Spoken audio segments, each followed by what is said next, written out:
Samuel, chapter 18. 1 And it came to pass, when he had made an end of speaking unto Saul, that the soul of Jonathan was knit with the soul of David, and Jonathan loved him as his own soul. 2 And Saul took him that day, and would let him go no more home to his father's house. 3 Then Jonathan and David made a covenant, because he loved him as his own soul. 4 And Jonathan stripped himself of the robe that was upon him, and gave it to David, and his garments, even to his sword, and to his bow, and to his girdle. 5 And David went out whithersoever Saul sent him, and behaved himself wisely, and Saul set him over the men of war, and he was accepted in the sight of all the people, and also in the sight of Saul's servants. 6 And it came to pass as they came, when David was returned from the slaughter of the Philistine, that the women came out of all cities of Israel, singing and dancing, to meet King Saul, with tabrets, with joy, and with instruments of music. 7 And the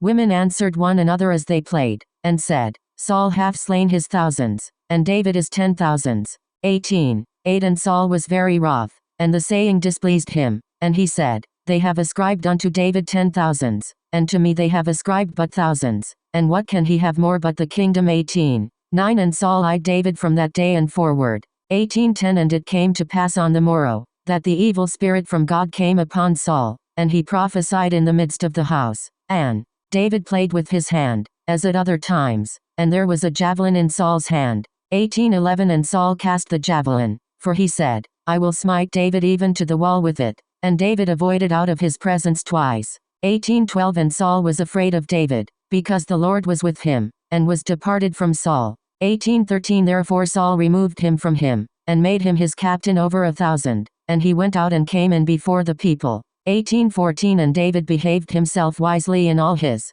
ways, and the Lord was with him. 15 Wherefore when Saul saw that he behaved himself very wisely, he was afraid of him. 16 But all Israel and Judah loved David, because he went out and came in before them. 17 And Saul said to David, Behold my elder daughter Merab, her will I give thee to wife. Only be thou valiant for me, and fight the Lord's battles. For Saul said, Let not mine hand be upon him, but let the hand of the Philistines be upon him. 18 And David said unto Saul, Who am I? And what is my life, or my father's family in Israel, that I should be son-in-law to the king? 19 But it came to pass at the time when Merab Saul's daughter should have been given to David, that she was given unto Adriel the Mahalathite to wife. 20 And Michal Saul's daughter loved David, and they told Saul, and the thing pleased him. 21 And Saul said, I will give him her, that she may be a snare to him, and that the hand of the Philistines may be against him. Wherefore Saul said to David,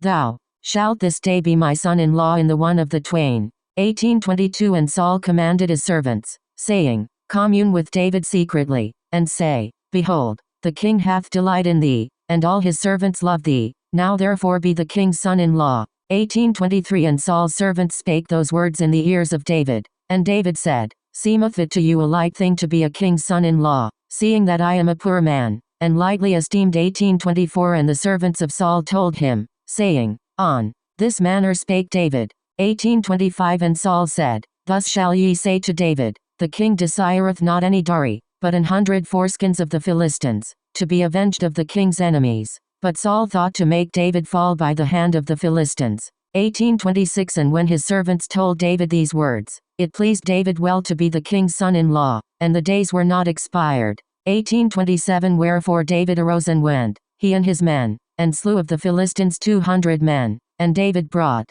their foreskins, and they gave them in full tale to the king, that he might be the king's son-in-law, and Saul gave him Michal his daughter to wife. 28 And Saul saw and knew that the Lord was with David, and that Michal Saul's daughter loved him. 29 And Saul was yet the more afraid of David, and Saul became David's enemy continually. 30 Then the princes of the Philistines went forth, and it came to pass, after they went forth, that David behaved himself more wisely than all the servants of Saul, so that his name was much set by.